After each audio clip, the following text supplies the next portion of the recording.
l'unanimité avec mes 4 vice-présidents, Jean-Michel Aulas, Nasser, Jean-Louis Trio et puis Saïd Chaban, plus c'est positif parce que ça veut dire que on a pas mal travaillé pendant une année et puis là maintenant on repart sur 4 ans avec une volonté toujours de réformer le football français dans l'unité, dans la solidarité, dans la volonté de... Moi je considère qu'on pratique tous la même religion, nous aimons le football, donc on est comme ceux qui nous écoutent, comme vous, on aime le football, donc on a envie de voir le football français au plus haut niveau. Voilà. Après, je dois dire une chose, comme l'a dit Michel Sédou, on peut être triste pour le football français quand on voit ce qui s'est passé la semaine dernière au niveau des décisions qui ont été prises par le comité exécutif de l'UEFA, de façon précipitée, sans qu'on soit informé. Le président de la Ligue, il a appris ça en lisant l'équipe samedi matin, Didier Quio l'a appris vendredi, Jean-Michel Aulas l'a appris lui-même jeudi matin. Donc le président de la fédération, on a eu le sentiment que le dossier, il pensait même que le dossier n'avait pas été voté en début de semaine. Bon, après, donc en fait, je dirais fin août, tout le monde pris de court. Contrairement à ce qu'a dit l'UEFA, ni les clubs, ni les fédérations. Je sais qu'en Europe, ça bouge beaucoup actuellement, puisqu'il y a une majorité de fédérations qui se sentent spoliées. Ce système avantage un certain nombre de pays, en particulier les Italiens, qui ont bien travaillé sur le plan de la forme, c'est un vrai scandale. Après, sur le plan du fond, on a largement débattu sur le plan du fond. Une très grande majorité de nos collègues estiment que sur le plan du fond, une expression de Michel Sédou qui a dit, en fait, c'est nous enlever le rêve. Monaco, même pour Monaco, c'est une catastrophe parce que le fait de passer de 5 ans à 10 ans sur les calculs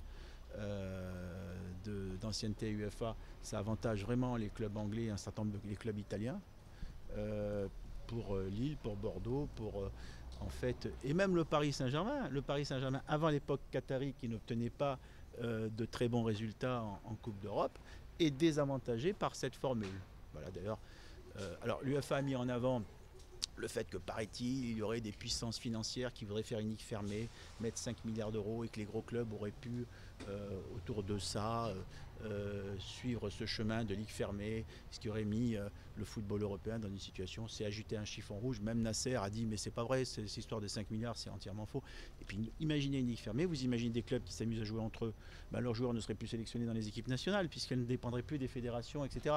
Donc en fait c'est toute l'autorité de gouvernance de l'UEFA, des fédérations, de l'organisation du sport qui a été bafouée à travers ça par quelques individus propriétaires de clubs importants qui ont su profiter de la vacance du pouvoir avec un nouveau président de l'UEFA qui va être élu le 14 septembre. Voilà, donc c'est un scandale sur la forme. Sur le plan du fond, ça désavantage complètement le football français. Didier Quio a fait une démonstration qu'il faudrait gagner 2 années de suite la Coupe d'Europe, faire la finale de l'Europa, et puis qu'encore, bien sûr, pour les clubs français, pour arriver à rattraper et prendre cette 4e place aux Italiens, qui une fois qu'ils vont être installés avec les 4 premiers, c'est quelque chose à jamais dans lesquels je ne vois pas comment on pourra revenir. Donc il faut se battre, la Ligue va se battre. La Fédération a pris conscience aussi de la nécessité d'intervenir, en particulier auprès du nouveau président qui sera élu à l'UEFA le 14 septembre, de bouger. Je sais qu'en Europe, j'ai des échos multiples sur lesquels tous les pays qui ne sont pas contents et qui sont largement majoritaires on estime que tout ce système a été bafoué et que c'est une démarche qui doit être combattue. Donc de ce point de vue-là, je suis sûr que les personnes qui sont au plus haut niveau du football français sauront mener la bataille pour arriver à défendre l'intérêt de notre pays. C'est défendre l'intérêt. Ceux qui aiment le football français ne peuvent pas être pour cette réforme de l'UEFA. C'est pas un peu tard ? C'est pas un peu tard ? Mais c'est un peu tard. Il faut toujours, dans la vie, vous savez, il ne faut jamais lâcher les choses. Bien sûr, on a été pris, je dirais, par un abus de pouvoir. Personne n'est au courant de la façon dont ça a été fait démontre que, bien sûr, c'est une approche scélérate. Donc, bien sûr, alors après, un peu tard, ceux qui estiment que vous savez, dans la vie, c'est jamais trop tard pour bien faire, comme on dit.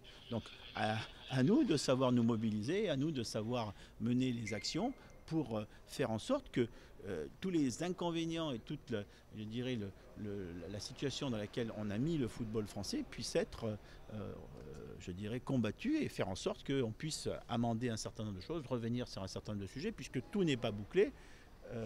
Il faut qu'on soit extrêmement déterminé, mais je dirais avec le soutien d'une majorité de pays européens. En fait, c'est une réforme où la minorité a fait passer une réforme contre la majorité par la désinformation ou par l'absence d'information. On a l'impression quand même, M. Kayazo, qu'avec cette réforme, le foot français, le foot professionnel français bascule dans la deuxième division en fait, du football européen. Je ne vous le fais pas dire. Le risque, c'est de basculer. Regardez, cette année, on avait 3 clubs en poule. Les Italiens en ont 2. Donc ça veut dire qu'on commençait à être positionné. On commence à améliorer notre football. Le championnat cette année risque d'être meilleur que l'année prochaine. On a des équipes, on voit bien que, regardez les efforts de Nice, de Lille, regardez Monaco, regardez même Saint-Etienne, regardez ce qui se passe. On a quand même la volonté de bouger, de repartir de l'avant, etc. Et au moment où on repart de l'avant, les Italiens qui nous voyaient arriver dans le dos, bien évidemment, qu'est-ce qu'ils font? À l'italienne, ils nous font une réforme. Je ne vais pas utiliser le mot mafieux parce qu'il serait beaucoup trop fort, mais une réforme, si vous voulez, qui nous met en situation d'être en recul, cette réforme commençant dans 2 ans. Il y a encore 2 années avant que ce système se mette en place. C'est quand même, je dirais, quelque chose d'inacceptable. Alors, où on veut sur la justice du football, et on estime que dans la vie, moi, je suis petit-fils de révolutionnaire espagnol débarqué par ma mère en France dans les années 36, et je peux vous dire que je n'ai pas l'habitude de me coucher face à n'importe quelle autorité, face aux plus riches. Donc ce n'est pas mon mode de fonctionnement. Donc j'estime que avec les autres clubs qui sont, je dirais, il y a 90% des clubs qui sont présents, qui étaient présents aujourd'hui de Ligue 1 et même de Ligue 2, ont le sentiment que derrière notre football s'est fait complètement bafouer dans cette réforme. Mais le problème c'est que Jean-Michel Aulas, le président de l'Olympique Lyonnais, semble pour ce compromis en disant que finalement le football français s'en sort pas trop mal avec cette réforme, mais ça n'a pas l'air d'être le cas du reste des clubs de Ligue 1. Si vous voulez, Jean-Michel Aulas, il a ses opinions, il nous a expliqué son opinion, on l'a écouté de façon, je dirais, après on n'est pas obligé de partager l'opinion de Jean-Michel Aulas.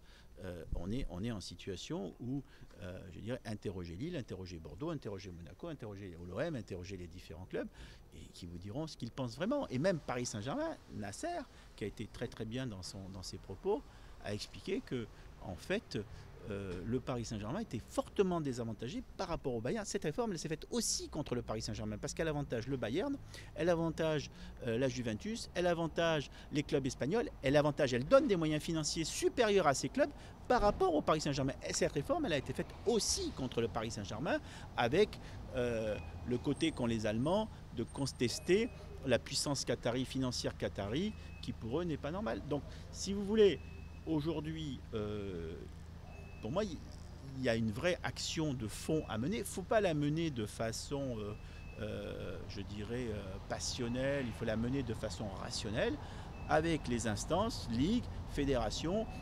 Essayant aussi de voir, un nouveau président de l'UEFA est élu. Il apprend qu'une réforme vient de se faire dans son dos 15 jours avant. Quelle doit être sa réaction? Donc la France a décidé de soutenir le président slovène Zeferin, c'est ça, de le soutenir. Moi, Ivan Kurkovic me dit que c'est quelqu'un de très bien, et Ivan Kurkovic est quelqu'un je dirais que je respecte énormément et qui est quelqu'un qui a des valeurs.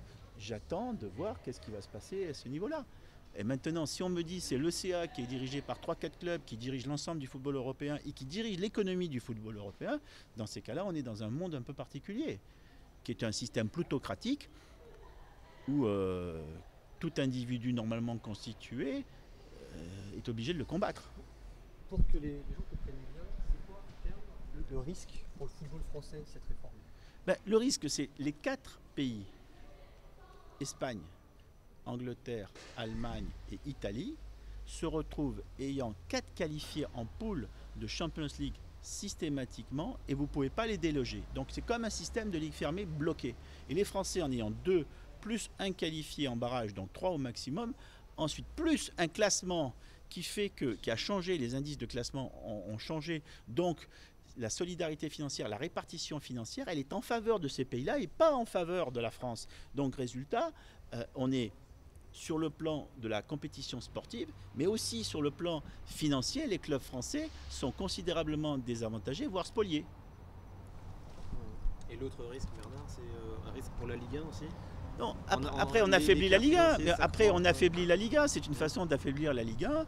On a déjà suffisamment de handicap entre étant le numéro 1 dans les charges en Europe et étant le dernier au niveau des droits télé. Si en plus on prend ce genre d'handicap venant, je dirais, de ces gros clubs européens, on est dans une situation, sincèrement, où on multiplie à force de multiplier les handicaps. Et le football français est en train de se réveiller. Regardez ce qui se passe dans les stades, regardez ce qui se passe dans les meilleures équipes françaises, regardez même le jeu, regardez l'évolution. Donc au moment où on est en train, grâce à un travail qui a été fait ces quelques dernières années, de reprendre, de remonter la pente, boum, on prend un grand coup sur la tête de la part de quelques présidents de clubs qui se sont, je dirais, à 3 ou 4, pris des décisions qui concernent plutôt des centaines de clubs sans les avoir ni consultés ni informés. Et Jean-Michel Aulas, qui est membre du board de l'ECA, est-ce qu'il a joué un double jeu dans cette histoire? Je veux dire une chose, moi j'ai fait des procès d'intention à personne et je suis pour l'unité et la solidarité de notre football. Je ne sais pas, je ne suis pas ce qui s'est passé. Je dis simplement, Jean-Michel nous dit, j'étais prévenu que jeudi dernier. Il nous l'a même écrit. Ok, après il n'était pas au courant de cette évolution, mais on n'est pas là nous pour faire le procès de Jean-Michel Aulas. On est là pour une unité du football français et défendre l'intérêt général. Moi en tant que président de Première Ligue, et puis même c'est mes valeurs, je défends l'intérêt général du football. Je ne défends pas les intérêts particuliers d'un tel ou d'un tel. Je dis, notre football français, quand on est content de voir à l'Euro qu'on est finaliste, on est là, on est dans une compétition contre les Anglais, les Allemands, les Italiens, les Portugais. Quand on est dans la compétition de Champions League, c'est pareil. Donc moi je suis content. Si Lyon gagne en Champions League, je suis content. Si Paris Saint-Germain gagne, je suis content. Si Monaco, si Saint-Etienne, on doit être content. Après, la question, c'est que si on nous met dans la situation où on donne tellement d'avantages financiers et d'avantages sportifs et on nuit à la compétitivité de notre football, je suis obligatoirement, à la fois en tant qu'amoureux du football, mais étant donné mes responsabilités, je ne peux pas être d'accord avec ça et je me battrai, on se battra contre ça. Bon, il y avait quand même un certain élan de solidarité et d'unité avec ce syndicat Première Ligue.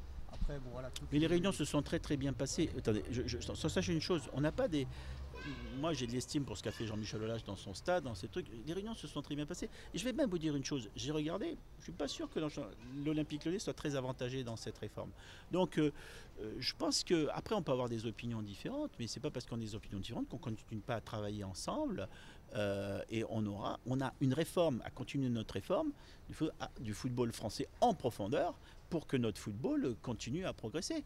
Là, nous, la majorité des clubs, nous voyons cette réforme, vous pouvez interroger mes collègues, nous voyons cette réforme comme un frein à notre développement et comme un frein à notre bonheur de voir le football français au plus haut niveau en Europe. Merci Voilà. beaucoup. Merci.